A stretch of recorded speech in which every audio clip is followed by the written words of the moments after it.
ओम परमात्मने नमः. नमस्कार, मी आहे तुमचा मित्र जीत. गीतेच्या 128व्या भागामध्ये तुमचं मनपूर्वक स्वागत आहे. अध्याय 3, श्लोक 7.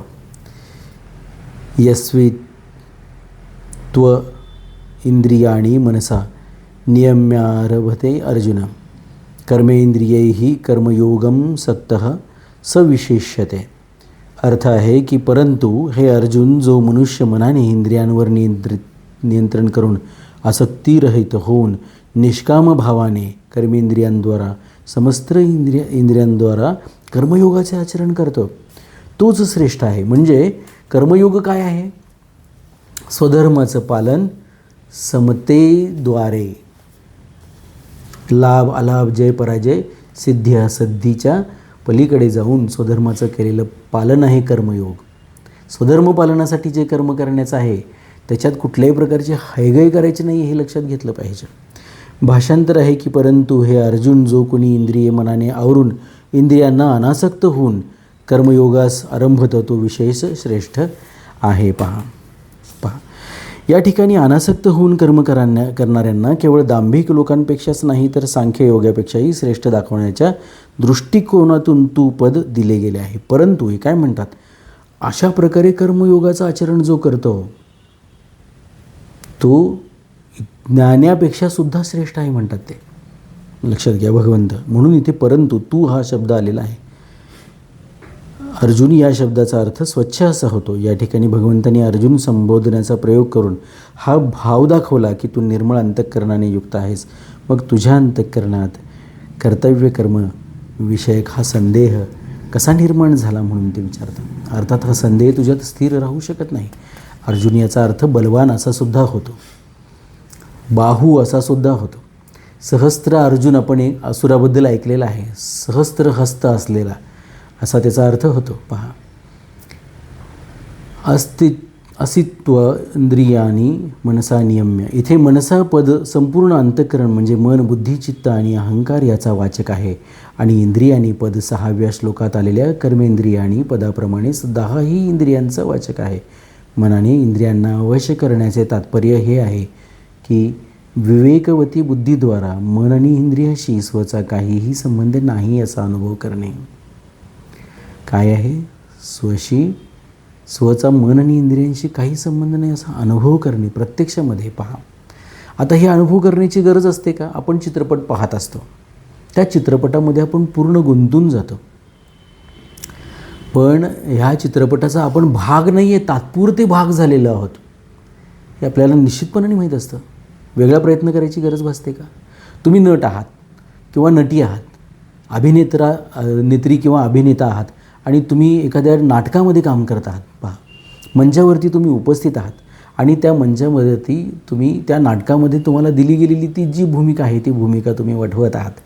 ती भूमिका वठवत असताना त्या भूमिकेत जे पात्र तुम्ही ते पत्करलेलं आहे, ते जे लोकांसाठी तुम्ही तिथे ज्या पद्धतीने व्यक्त होत आहात ते तुम्ही नाही आहात हे तुम्हाला पक्केपणाने माहीत असतं.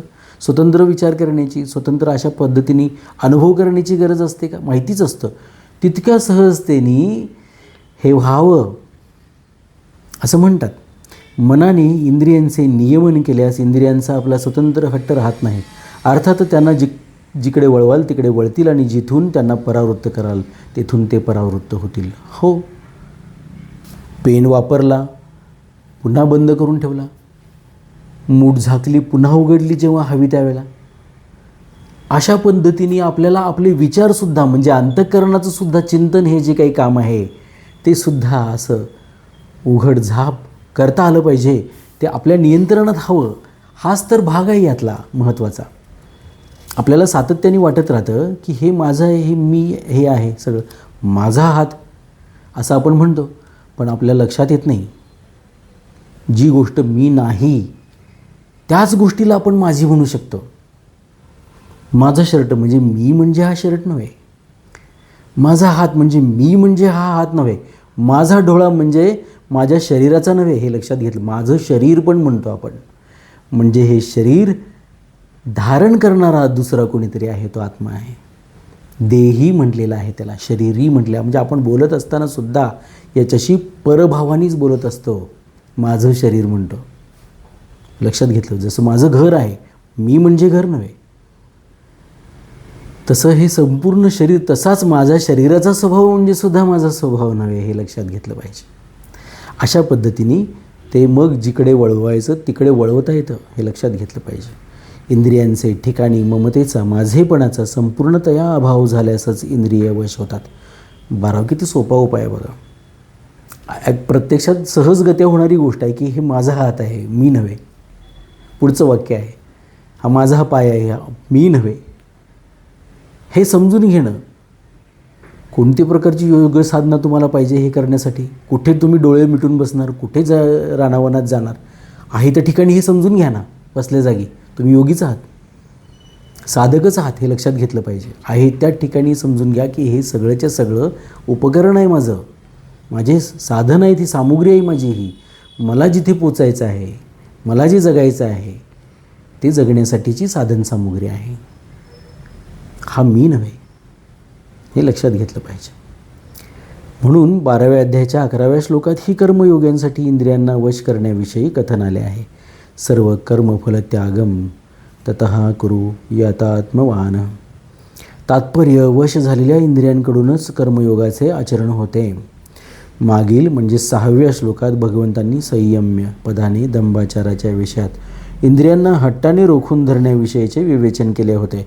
परंतु या ठिकाणी नियम्य पदाने शास्त्र मर्यादेनुसार इंद्रियांचे नियमन करण्याविषयी, त्याविषयी निषिद्ध कर्मापासून परावृत्त करून इंद्रियांना शास्त्रविहित कर्तव्य कर्मामध्ये प्रवृत्त करणे, विवेचन त्याचे केलेले आहे. पहा, नियमन झाल्यास इंद्रियांचा संयम आपोआप होतो. मागे सांगितलं संयम, इथे म्हणतात नियम्य. ते नियमात बांधलं पाहिजे. सगळ्या गोष्टी असतात, सगळ्याच गोष्टी नियमात बांधल्या गेलेल्या. आपले डोळे आपल्या डोळ्याच्या खोबणीत असतात, त्याचं ते आवरण आहे. छातीच्या फासळ्यामध्ये आपलं हृदय असतं, तिथे ते सुरक्षित आहे. तशाच पद्धतीने आपलं आचरणसुद्धा ज्यावेळेला नियमाने बांधलेलं असतं त्यावेळेला ते सुरक्षित असतं, तुम्ही सुरक्षित असतं. या सगळ्या गोष्टी लक्षात घेतल्या पाहिजेत. आपण नियम यांचा अर्थ आपण समजून घेतला पाहिजे. आणि एका अर्थाने पहा, ज्यावेळेला अस्ताव्यस्त पसरलेलं पाणी आहे, एखादा पाण्याचा हौद फुटला तर ते पाणी संपूर्णपणे वेगळ्या वेगळ्या ठिकाणी ते वाहून जाईल, ते वाया जाईल. लक्षात घ्या, कुठे जमिनीवर सांडेल, कुठे सांडेल, काही पाणी गटारीसुद्धा मिसळून जाईल. परंतु त्या हौदातून बाहेर काढलेली एक नळाची तोटी जी आहे, त्या तोटीला तुम्ही त्या पाण्याला मार्ग दिलेला आहात, म्हणजे त्या पाण्याचं नियमन केलेलं आहे, चॅनलाइज केलेलं आहे ते पाणी. लक्षात घ्या, ती तोटी ज्यावेळेला बंद करता पाणी नियंत्रणात असतं, सोडता त्यावेळेला जिथे हवं आहे त्या ठिकाणी ती पाणी पाठवता येतं पुढच्या पाईपच्या माध्यमातून, किंवा त्या तोटीतूनच ते फक्त बाहेर पडतं. त्याचा सदुपयोग होतो त्या पाण्याचा. हौद जर फुटला तर त्याचा कसा सदुपयोग होणार? अशा पद्धतीने एक निरर्थक आणि जे काय म्हणतात मोकाट जीवन जगण्यात काही अर्थ नाही आहे, असा ह्याचा सरळ अर्थ आहे. ते चॅनलाइज झालं पाहिजे. ती तोटी त्या स्वधर्माच्याच कामी आली पाहिजे. त्या स्वधर्माचं, समतायुक्त स्वधर्माचं पालन करणं, व्यवसायात्मिका बुद्धीने पालन करणं, हे सहज शक्य होईल. त्याच वेळेला तुमची आत्ता या काळामध्ये आलेली आधुनिक जी काही व्यवस्थापनशास्त्राची पुस्तकं आहेत, वेगळं काय शिकवतात? फक्त त्यांची भाषा. आपल्याला असं वाटायला लागतं की हे शिकलं पाहिजे. परंतु इथे भगवंताचं ऐकल्यानंतर लक्षात येतं तर हा तर आपला सहज स्वभाव आहे आत्म्याचा, नियमित असतं. लक्षात घ्या, जे आत्मतत्व आहे ते स्वतःच नियमात आहे. ते नियम सोडून कुठल्याच पद्धतीने वागत नाही, हे लक्षात घेतलं पाहिजे. म्हणून नियमन झाल्यास इंद्रियांचा संयम आपोआप होतो म्हणून सांगतात. असक्त हा, आसक्ती 2 ठिकाणी होत असते, एक कर्मात आणि दुसरी कर्माच्या फळात, कर्मफळात. संपूर्ण दोष आसक्तीत असतात. आता आसक्ती आणि असक्ती ह्याच्यामधला फरक लक्षात घेतला पाहिजे. आसक्ती असताना योग सिद्ध होऊ शकत नाही. आसक्तीचा त्याग होताच योग सिद्ध होतो. म्हणून साधकांनी कर्माचा त्याग न करता त्यामध्ये असलेल्या आसक्तीचाच त्याग केला पाहिजे. आता इथे असक्ती हा शब्द अनासक्ती या अर्थाने आला, हे लक्षात घेतलं पाहिजे या श्लोकामध्ये, की अनासक्त राहून तो काम करतो, आसक्ती रहित होऊन तो काम करतो. असक्त या शब्दाचा अर्थ आहे अनासक्त. आसक्त या शब्दाचा अर्थ आहे आसक्तीयुक्त. आ आणि अ मधला फरक सांगतोय तुम्हाला. त्यामुळं आसक्तीरहित होऊन सावधानीने आणि तत्परतेने कर्तव्य कर्माचे आचरण केल्याशिवाय कर्माशी संबंध विच्छेद होऊ शकत नाही. साधक जेव्हा शरीर, इंद्रिय, मन, बुद्धीला माझे आणि माझ्यासाठी न समजता केवळ संसाराचे आणि संसारासाठी समजून संसाराच्या हितासाठी तत्परतेने कर्तव्य कर्माचे आचरण करू लागतो, तेव्हा तो आसक्तीरहित होतो. जर तो आपल्यासाठी कोणतेही कर्म न करता केवळ दुसऱ्यांच्या हितासाठी संपूर्ण कर्म करतो, तेव्हा त्याची आपली फलासक्ती आपोआप नष्ट होते. पहा, कर्मेंद्रियांनी होणाऱ्या साधारण क्रियांपासून ते चिंतन तसेच समाधीपर्यंतच्या सर्व क्रियांचा आमच्या स्वरूपाशी कोणताच संबंध नाही. अध्याय 5 श्लोक 11. पहा, संपूर्ण क्रियांशी आमचा कोणताच स्वरूपाशी काही संबंध नाही म्हणतात.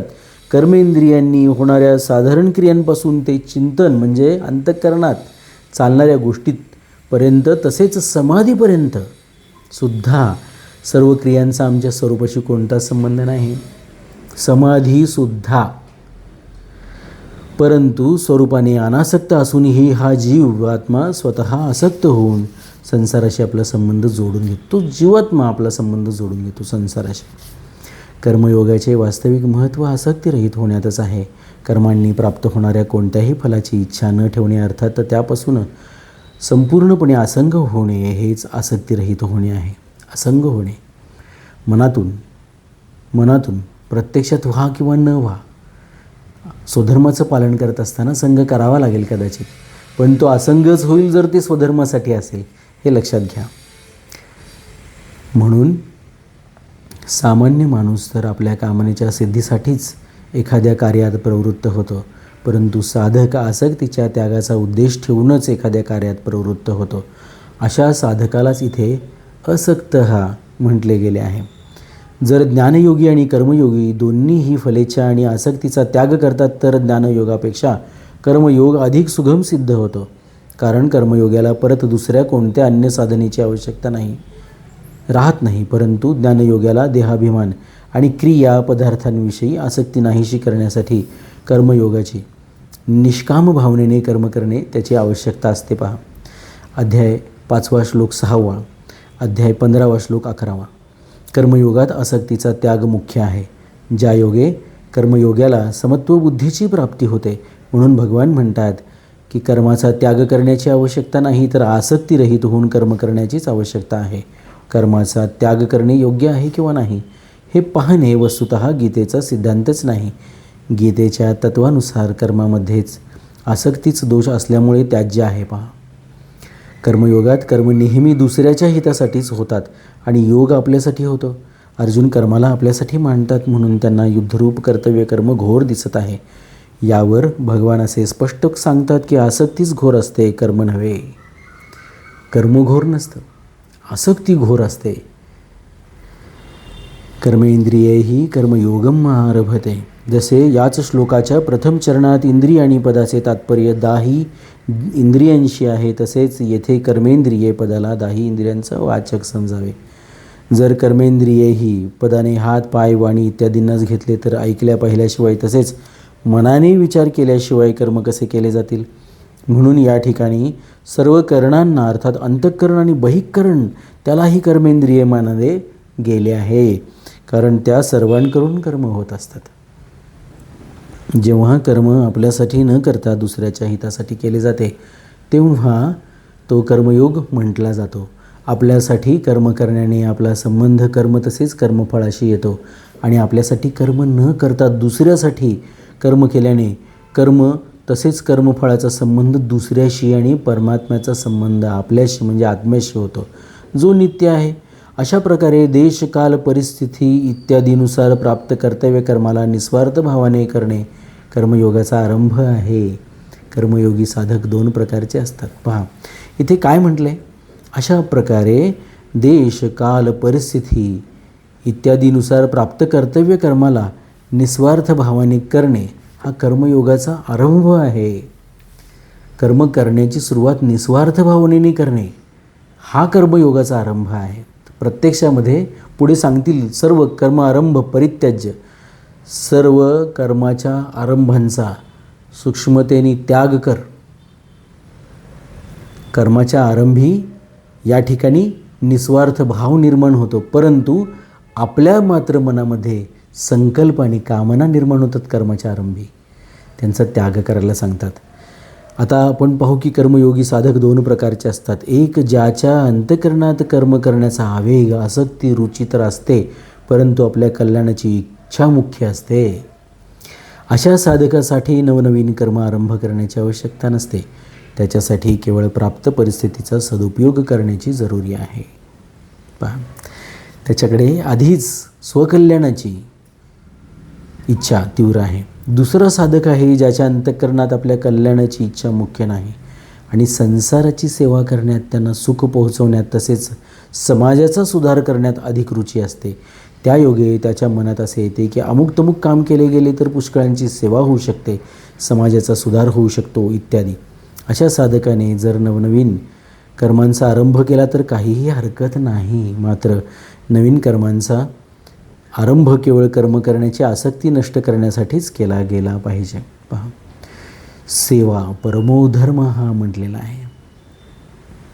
मुळात धर्माचीच व्याख्या करताना, अधर्माची व्याख्या करताना केलेली आहे की परपीडा म्हणजे अधर्म, परसेवा म्हणजे धर्म.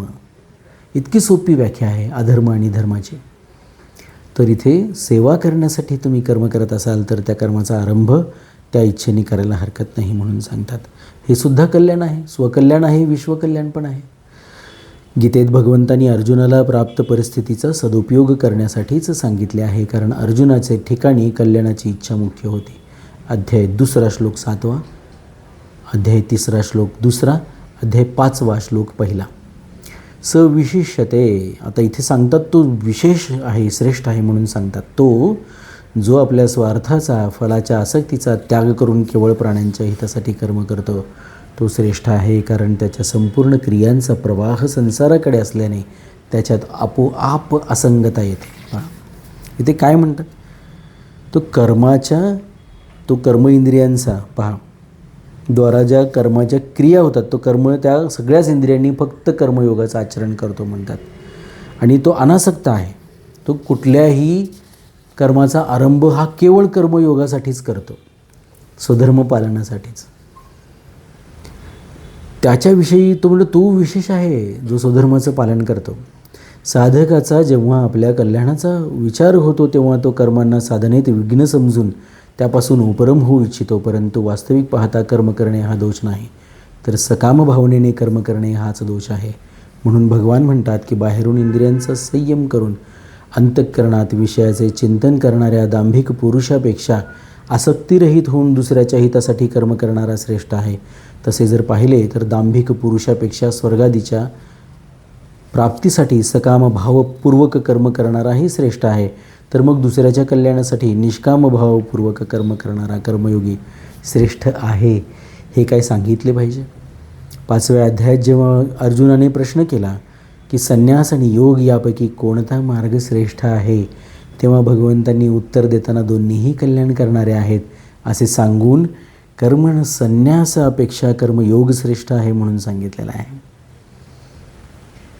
या ठिकाणीही त्याच आशयाने स्वार्थभावाचा त्याग करून दुसऱ्याच्या हितासाठी कर्म करणारा कर्मयोगी श्रेष्ठ आहे असे म्हटले आहे.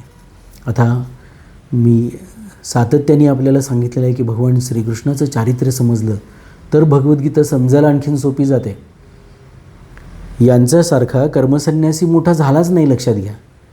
म्हटलं तर कुठलंच काम केलं नाही यांनी जन्माला येऊन, आणि म्हटलं तर कर्माचा डोंगर उभा करून ठेवलेला आहे, काहीच नाही स्वतःसाठी. ज्यांनी सूक्ष्मपणाने भगवान श्रीकृष्णाचं चारित्र्य वाचलेलं आहे त्यांना सहज लक्षात, अगदी भागवत जे आहे ते श्रीमद भागवत त्याच्यामध्ये तुम्हाला येईल लक्षात. भगवद्गीतेमध्ये हा जो भाग आहे महाभारतामध्ये येतो. श्रीकृष्णाचा प्रवेश महाभारतातला, महाभारत नव्हे, श्रीकृष्णाचं चारित्र्य म्हणजे भगवत पुराण हे लक्षात घेतलं पाहिजे. श्रीमद भागवत हे त्याचं चारित्र्य आहे हे लक्षात घेतलं पाहिजे. तर त्याच्यामध्ये हरिवंशामध्ये सुद्धा तर ह्यामध्ये त्याचं जे चरित्र येतं तेही वाचणं महत्त्वाचं आहे. कारण महाभारतामध्ये जर तुम्ही श्रीकृष्णाचं चारित्र्य वाचायला गेलात, अखंड त्या महाभारतामध्ये श्रीकृष्णाचं बालपण नाही, यौवन नाही. द्रौपदी स्वयंवराच्या वेळी श्रीकृष्णाचा महाभारतात प्रवेश होतो. त्याच्या आधीचा जो श्रीकृष्ण आहे तो कळणार कसा आपल्याला लहानपणापासूनचा, हे समजून घेतलं पाहिजे. द्रौपदी स्वयंवराच्या आधी महाभारतात कृष्णाचा उल्लेखसुद्धा नाही, साक्षात नाही उल्लेख श्रीकृष्णाचा. त्याला महाभारताचा नायक मानता येत नाही, लक्षात घ्या. त्यांनी गीता सांगितलेली असली तरी तो महाभारताचा नाही, कशाचाच नायक होऊ शकत नाही. तो महानायक आहे, महापुरुष आहे, हे लक्षात घेतलं पाहिजे. पुरुषोत्तम आहे, हे लक्षात घेतलं पाहिजे.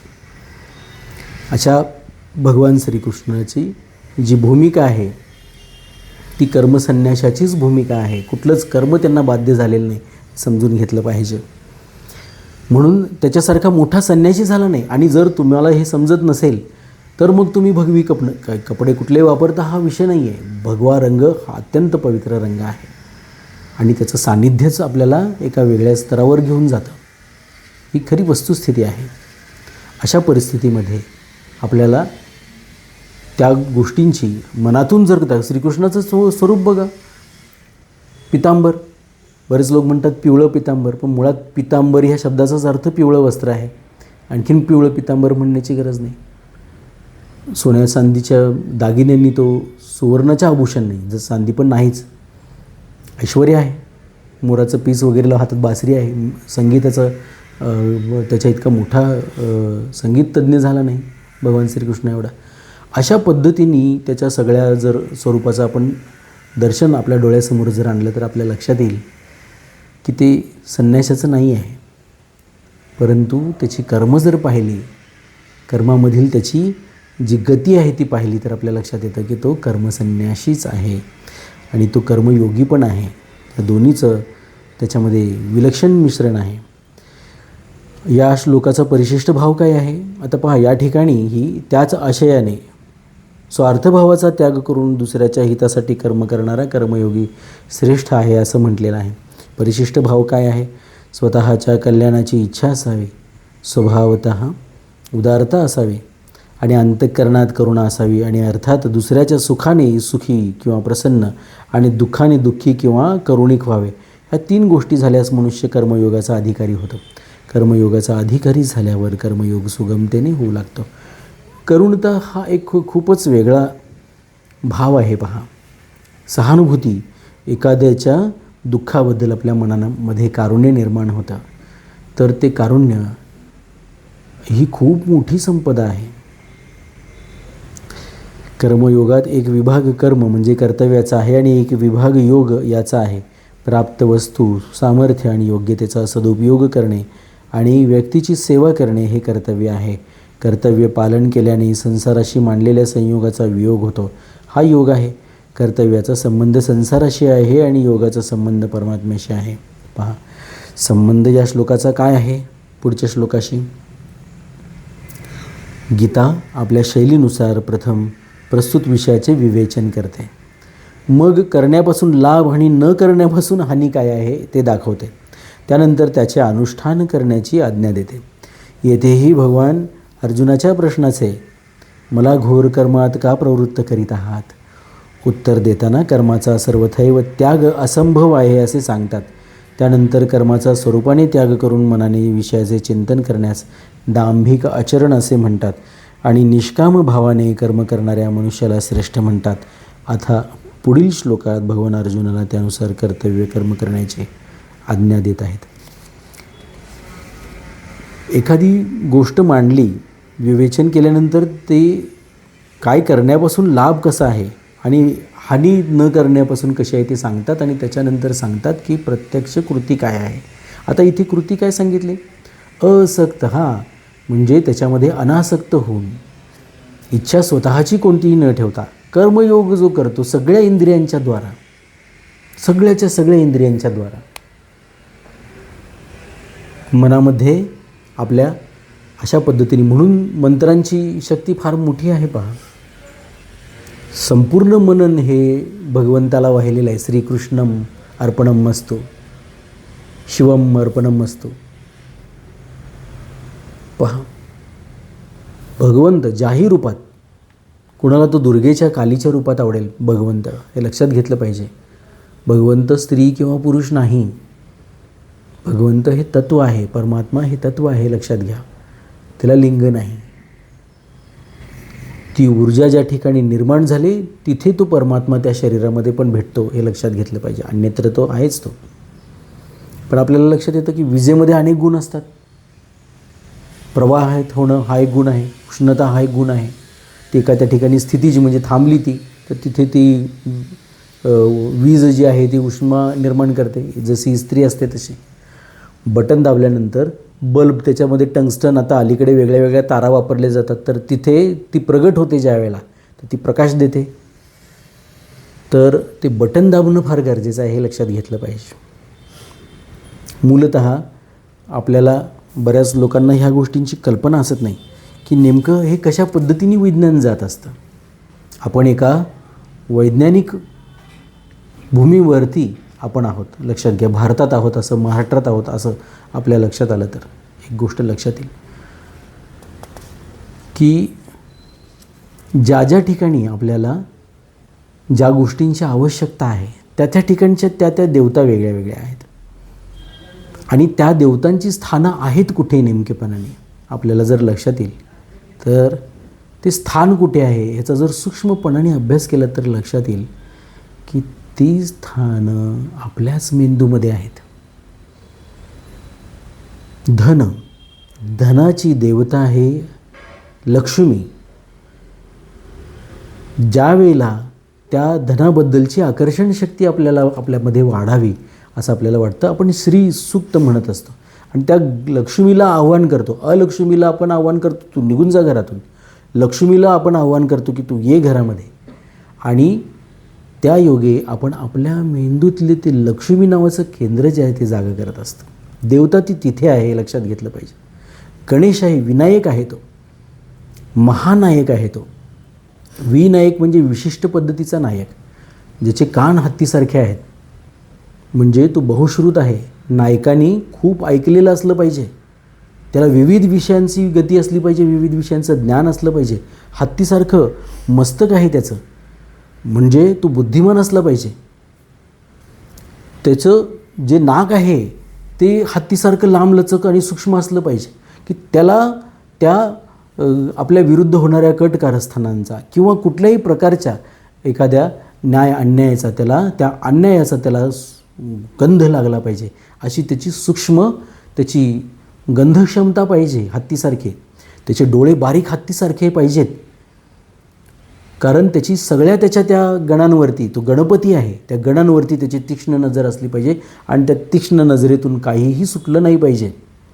सगळ्या त्याच्या त्या जवळच्या लोकांची गणांची जे गणं आहेत लक्षात घ्या, त्यांची रहस्य साठवण्यासाठी म्हणून त्याचं हत्तीसारखं मोठं गोड गरगरीत पोट पाहिजे. एका हातात मोदक आहे, एका हातात पाश आहे, म्हणजे तो पारितोषिकही देणारा पाहिजे आणि प्रसंगी शिक्षाही देणारा पाहिजे. पहा, हत्तीसारखा त्याचं शिर हे म्हणजे मस्तक हत्तीसारखं पाहिजे विनायकाचं. याचा अर्थ हत्तीमध्ये जे गुण असतात ते गुण त्याच्या त्या शिरामध्ये पाहिजेत. आपण त्याची एक प्रतिकात्मक मूर्ती तयार केली गणपतीची, पण आपल्याला हे लक्षात आलं पाहिजे की ज्यावेळेला आपण म्हणतो ओम गंग गणपते नमः, तेव्हा आपल्याला लक्षात पाहिजे की वंदने तत् गुणम लब्ध्वा किंवा नमने तत् गुणम लब्ध्वा.